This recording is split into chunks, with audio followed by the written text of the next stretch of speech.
All right, we got a 2004 Acura MDX in here. He just dropped it off. He had an alternator. He already bought an alternator and said just put an alternator on it. I'm gonna go ahead and check it real quick, just a real quick dirty check on it to make sure. I'm sure that's what the problem is, but I still like to check things before I just replace the part. Even though he already bought it and told me to do it, that's what I'm gonna do either way. But anyway, my good multimeter battery's dead, so I'm just using a little all-tool BT460 here. You can pick these up pretty cheap on Amazon, and it does battery test, starting test, max load test, charging system test, which is what I'm on now. And it just says start the engine and wait 15 seconds. So I'm going to go ahead and start it, and it should read the voltage coming out.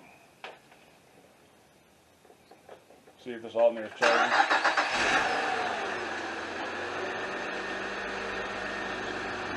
All right.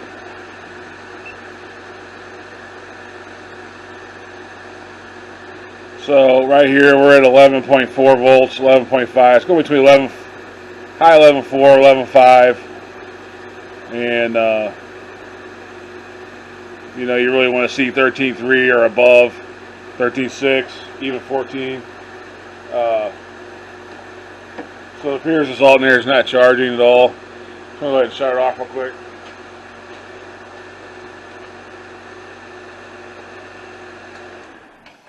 So on these, it looks like you can't get them from the top, but I'm pretty sure, I've done a few of these, it's been a while, but I think you can get it from the top. It's just kind of tight in there. So we'll go over to that side and take a look at it and start taking it apart. Oh, well, the first thing we'll do actually is disconnect the battery. So on these Acuras, it's usually a 10 bolt or a 10 millimeter. Disconnect the negative side before you do any kind of work on the alternator. That way you don't do any kind of welding. Unintentional welding, that is.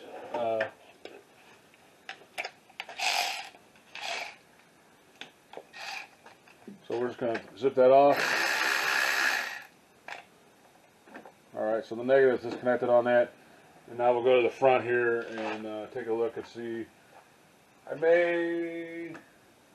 don't really take the engine cover off, but I might do it anyway just to get a little more light down there. So anyway, I'm going to go to the front here and then we'll see what's going on with this. Alright, if you look, I'm going to take the belt off real quick. If you look down, here's your power steering pump right here. If you look down below that and off to the right a little, you'll see the tensioner pulley. I'm just going to get a 14 millimeter with a serpentine belt tool. You can get a socket, you can get a ratchet down there or something regular if you don't have a serpentine bit tool. And we're just going to take this belt off. I don't take the belt off all the way usually. It'll probably come off more than I want to anyway, but take the belt off, and then we're going to get down. I'm going to disconnect the electrical on it first, and then I think there's 2 bolts on the front here, and we may have to move this power steering pump reservoir to get the alternator out. I can't remember. May have to take this clamp off of this AC line too. But the first thing we'll do is get the connectors off, and I'll get you down in there and show you that real quick before we do it, and then we'll take those off and then start removing the alternator bolts. Alright, so here's the alternator way down here. You got 2 electrical connectors we got to get off. We got one right here. You got to pull this back. There's a 12 millimeter nut.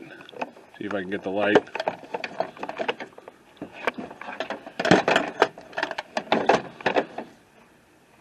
There's a 12 millimeter nut under this cover. You got to get that loose, and then you have this connector that goes in the back of the alternator. I've already pulled that loose, and all you're doing on that is just pushing in on this tab and pulling it straight out, and you can move it out of the way. So get that, and then this 12 millimeter nut right here, just pull this cover back, and then we'll be able to move this wiring out of the way and start taking the actual alternator off. Alright, so here's the new Chinese special that he bought, and you can see on this new one there's 2 mounting spots. There's one on the top and there's one on the bottom. So we're going to go get that one on the top first, which try to get you in there. There's a 12mm bolt right here. Go ahead and loosen that, and then we'll get the bottom one, and then we'll try to snake this thing out of here. I'm pretty sure I have to move this power steering reservoir to get out, if I remember correctly. So I'm going to go ahead and remove those 2 bolts, and then we'll go from there. See what we have to do to get this thing out from the top. Alright, I got the alternator loose. You got a 12mm bolt on the top and a 14mm on the bottom. Right now I'm trying to make a little bit of room to get it out from the top here. I've done it before. It doesn't seem possible, but it is. On the power steering reservoir, you just pull back on the tab a little bit, and then that'll pull right out. And then I'm going to take out the 2 10 mils on this windshield wiper reservoir and get that out of the way.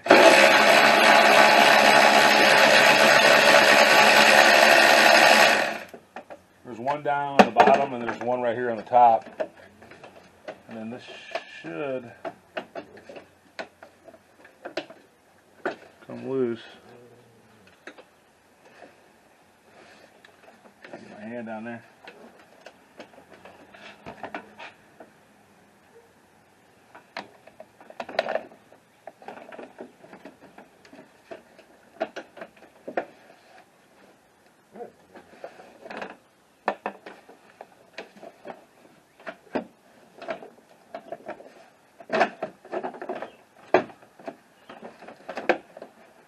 Alright, so actually you could just pull this up.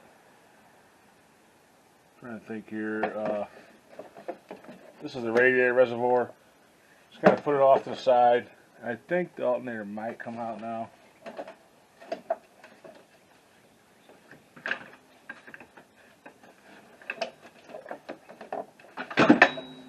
I'm going to take this power steering bracket out. I don't know if you have to, but it's catching up there. The amount of time it takes to take it out is not worth fighting it. So this is bolted to the bottom there. This is what holds your power steering reservoir to the body. So now we should be able to pull this out. Got one connector here for the headlight kind of in the way. I don't want to break it, so I'm going to remove it, unclip it, and slip it out of the way.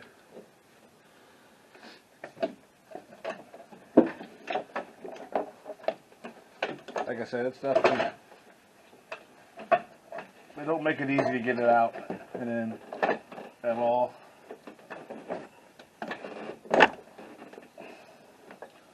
Almost there. Okay, I'll show you what I took off once I get it out.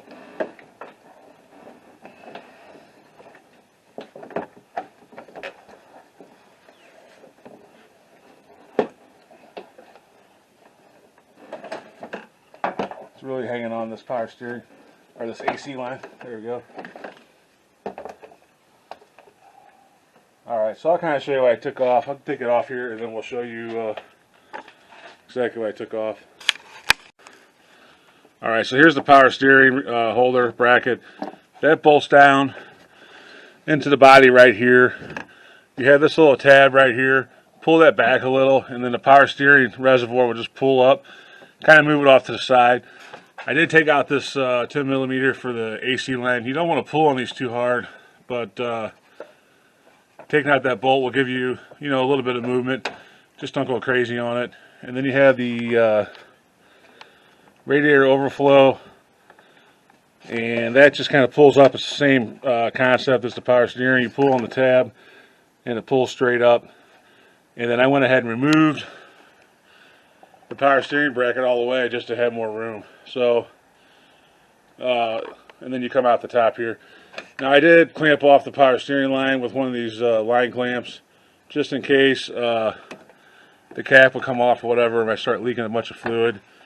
That hasn't happened. That's just a precaution I took. But anyway, we'll go ahead and set this new one down in there and kind of finagle it down in there and start putting it back together. Alright, here's the new alternator. Obviously you want this to go in towards the top. And actually I'm going to take the nut out real quick on that. That's already pre-installed. Makes it a little easier to do it when it's open like this. We're going to finagle it back down in there and then start putting the bolts back in.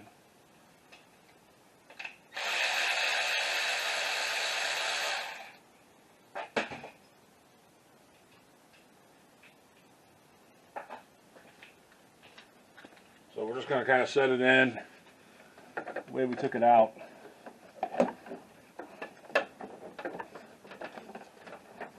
And slipped in there pretty easy actually.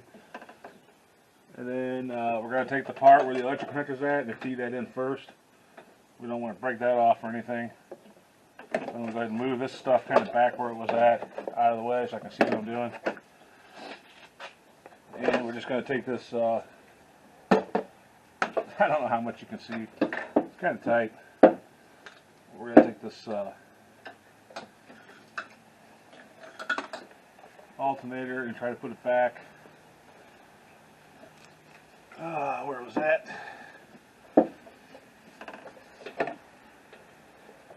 This AC line really gets in the way, especially the initial getting it in and out. Like I said, don't be too rough on it.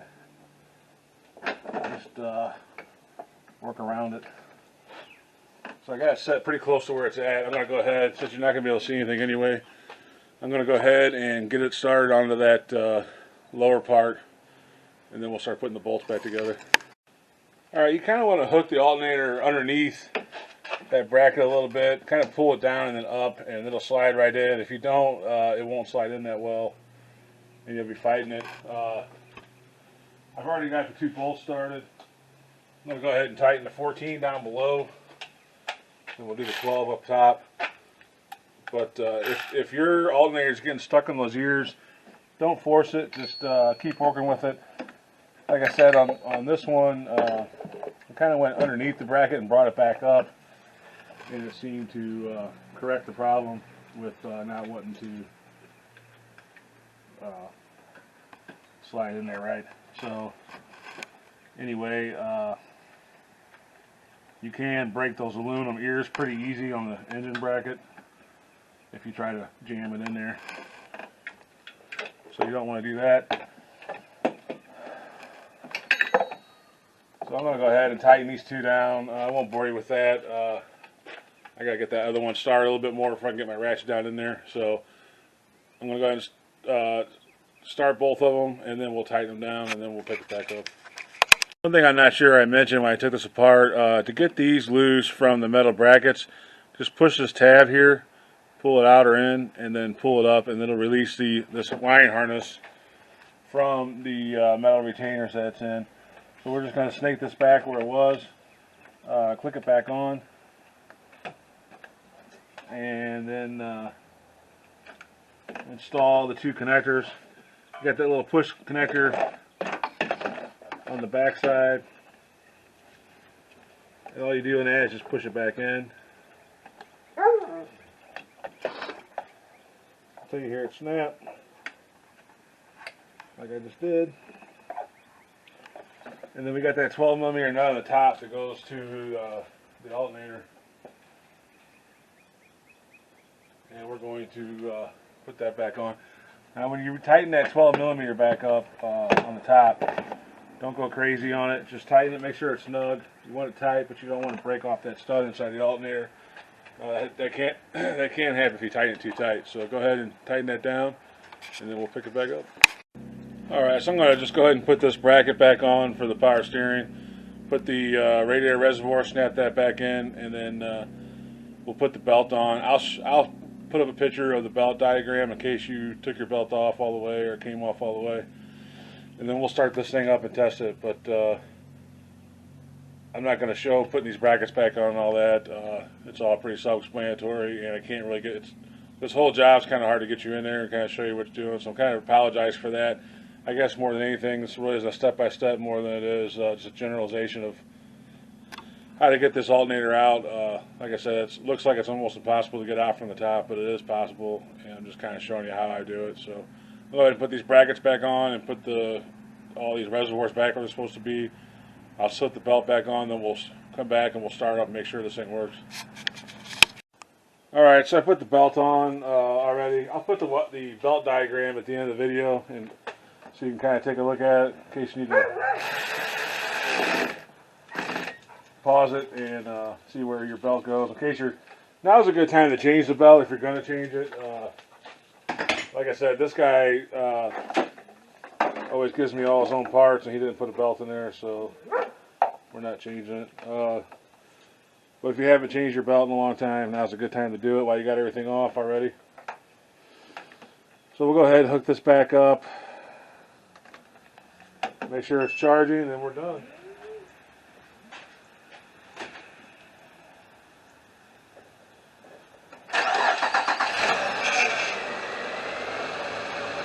You can tell that battery's getting a little bit low. I have to put a little power steering fluid. I didn't lose any, but it was a little bit low.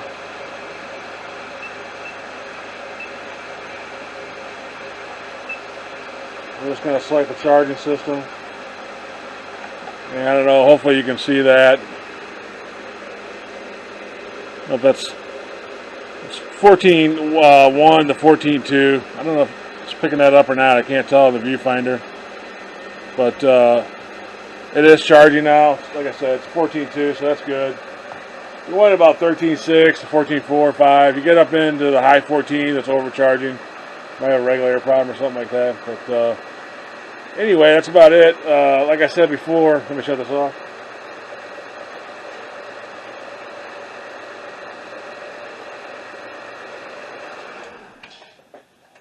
Like I said before, with the way that's in there and set up, it's kind of hard. Once I get my tools and my arms in there, you wouldn't be able to see anything anyway. So I'm sorry about not really showing you real clear how it comes out, but maybe this will help you if you decide to change your own alternator. You can use this as kind of a guide and see that it is possible to get it from the top and what you have to do. It's really not, you just need what, 10 millimeter, a 12, and a 14 millimeter. The 14 for the bottom bolt, 12 for the top, and then 10 millimeter for a couple of the brackets, and then 12 for the top of the alternator nut. So it's just basically 2 connections and 2 bolts, and then whatever you got to move out of the way. So it's a somewhat simple one. It's just kind of tight and hard to get to, but if you have the basic, almost anything on a Honda, 10, 12, and 14, if you have those 3 sizes, you're pretty good on Hondas until you get a suspension where you got the bigger bolts and stuff. But anyway, I guess I'll wrap this up. That's an alternator on a 2004 MDX. Thanks for watching, and as always, God bless.